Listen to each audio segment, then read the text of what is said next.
yan ang kahingi ng ah, kanilang kagandahang loob na makita nila yung kaganapan sa buhay. Ito naman hindi may tatanggi ng kahit sino. Yung paghihiwalay o yung nagkaroon ng paghihiwalay sa pamilya, ito naman hindi sinasadya, nangyari lang talaga ito.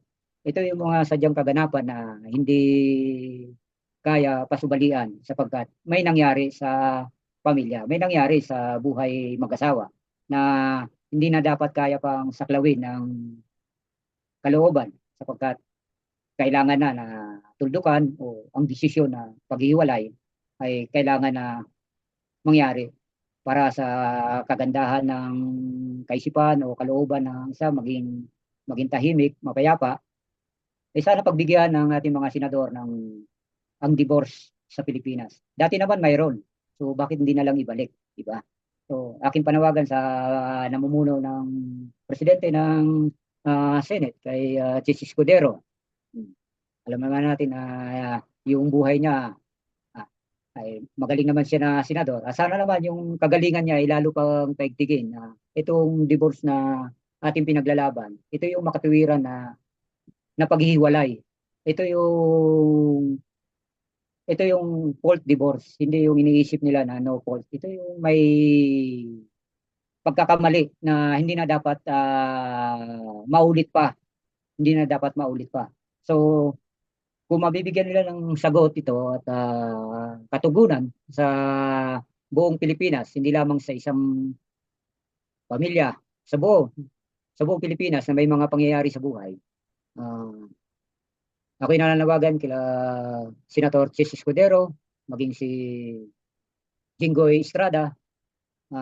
Hindi lang naman dito sa Pilipinas to eh. Yung iba higit sa mga OFW, kung may pananaw sila diyan sa mga OFW, ito talaga laging at hindi lagi nangyayari talaga dahil malayo sa pamilya, naghahanap buhay sa ibang bansa at pagbalik iba na pala yung mayroon ng nadagdag na anak na hindi naman kanila.